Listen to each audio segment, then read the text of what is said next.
Beritakanlah firman, siap sedialah baik atau tidak baik waktunya. Shalom, puji Tuhan, karena Tuhan kita boleh berjumpa lagi dalam renungan harian di hari ini. Firman Allah yang menjadi renungan kita bersama di hari ini sambil dari Markus pasal 14 ayat 3 sampai dengan ayatnya yang ke-9. Secara khusus saya akan baca ayat 6 sampai 9, firman-Nya berkata demikian. Tetapi Yesus berkata, biarkanlah dia, mengapa kamu menyusahkan dia? Ia telah melakukan suatu perbuatan yang baik padaku.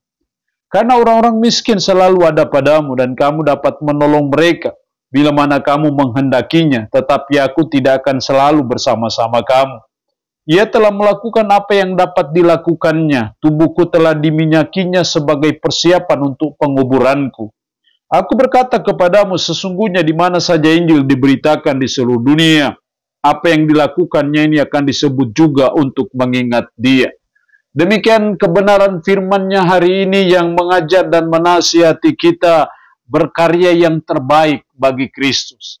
Sebagai umat-Nya yang sudah Dia tebus dengan darah yang mahal di Bukit Golgota, sudah sepatutnya dan selayaknya kalau kita selalu mau berkarya yang terbaik bagi Kristus, selalu mau berbuat sesuatu yang terbaik bagi Kristus, selalu mau mempersembahkan yang the best bagi Yesus Kristus. Inilah yang dilakukan oleh seorang perempuan yang datang mengurapi Yesus.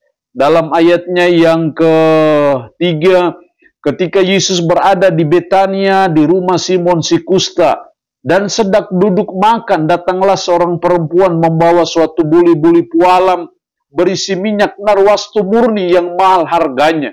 Setelah dipecahkannya leher buli-buli itu, dicurahkannya minyak itu ke atas kepala Yesus. Inilah suatu persembahan yang terbaik.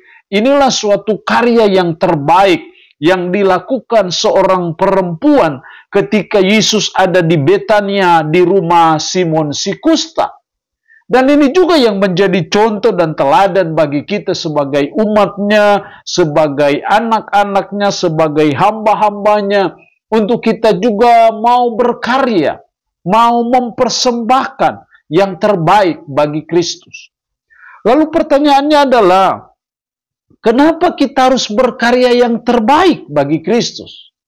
Mengapa sebagai umat, sebagai orang percaya, hati kita selalu memiliki kerinduan untuk berbuat sesuatu yang terbaik bagi Kristus? Saya menemukan ada dua alasan dari nats firman Allah di hari ini. Yang pertama dalam ayat 6 dan 7. Tetapi Yesus berkata, biarkanlah dia, mengapa kamu menyusahkan dia? Ia telah melakukan suatu perbuatan yang baik padaku. Karena orang-orang miskin selalu ada padamu dan kamu dapat menolong mereka bila mana kamu menghendakinya. Tetapi aku tidak akan selalu bersama-sama kamu. Ia telah melakukan apa yang dapat dilakukannya. Tubuhku telah diminyakinya sebagai persiapan untuk penguburanku. Dari ayat ini kita mengetahui bahwa kenapa kita harus berkarya, mempersembahkan yang terbaik bagi Kristus, karena Kristus menghendakinya. Karena Tuhan menghendakinya, Tuhan mau untuk kita selalu berkarya yang terbaik bagi Dia. Jadi ketika murid-murid ada yang menjadi gusar dan berkata, untuk apa pemborosan minyak narwastu ini? Sebab minyak ini dapat dijual 300 dinar lebih dan uangnya dapat diberikan kepada orang-orang miskin.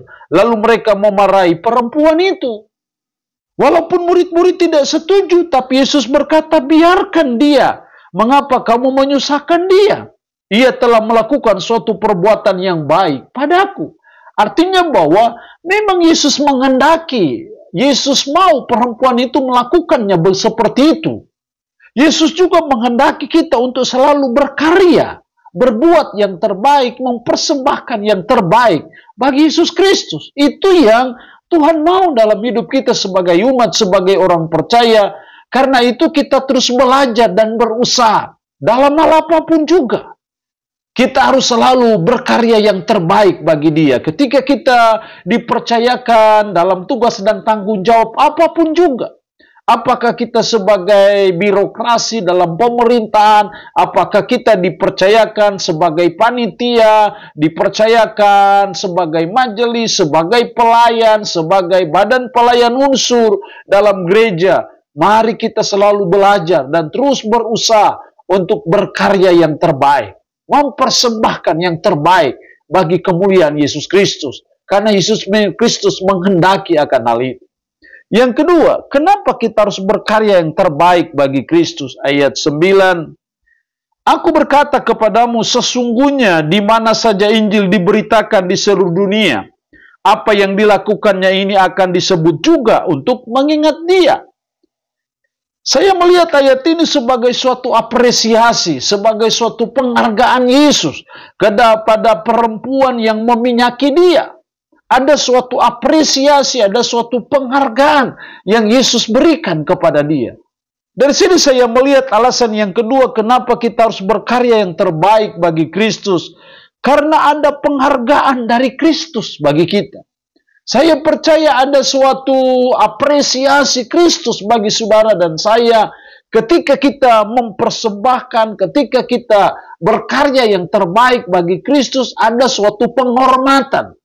Ada suatu penghargaan Kristus bagi kita. Mungkin penghargaan itu dalam bentuk yang bisa berbeda-beda dalam hidup kita sebagai umat. Tapi yang pasti adalah bahwa ada suatu apresiasi, ada suatu penghargaan, ada suatu penghormatan dari Kristus sendiri. Ketika kita berkarya yang terbaik bagi dia, ketika kita mempersembahkan yang the best bagi dia, ada suatu penghargaan Kristus bagi kita.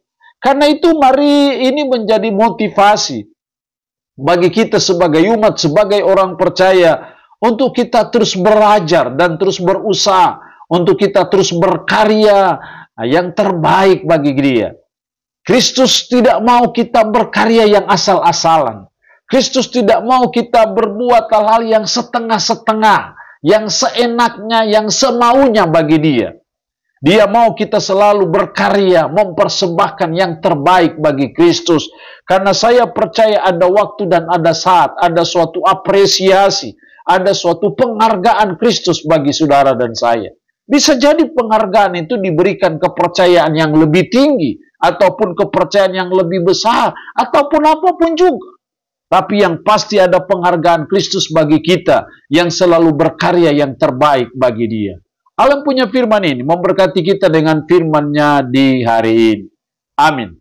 Mari kita berdoa. Puji syukur untuk kebenaran firman-Mu hari ini, yang mengajar dan menasihati kami untuk kami berkarya yang terbaik bagi Kristus. Karena Kristus menghendaki akan hal itu. Karena ada penghargaan dari Kristus ketika kami berkarya yang terbaik. Hamba berdoa Roh-Mu yang kudus tanamkan dan meteraikan firman ini dalam hati dan pikiran kami, dan mampukan dan sanggupkan kami untuk kami bisa memperlakukan firman ini dalam kehidupan kami sehari-hari. Hamba mohon berkat bagi umat-Mu yang mendengarkan renungan harian di hari ini. Yang sakit, hamba berdoa dalam nama Yesus. Tuhan lawat, Tuhan jamah, Tuhan sembuhkan dari sakit penyakit yang diderita. Terpuji-pujilah nama-Mu, dalam nama Tuhan Yesus Kristus kami berdoa. Amin. Shalom, Tuhan Yesus memberkati kita dengan firman-Nya di hari ini.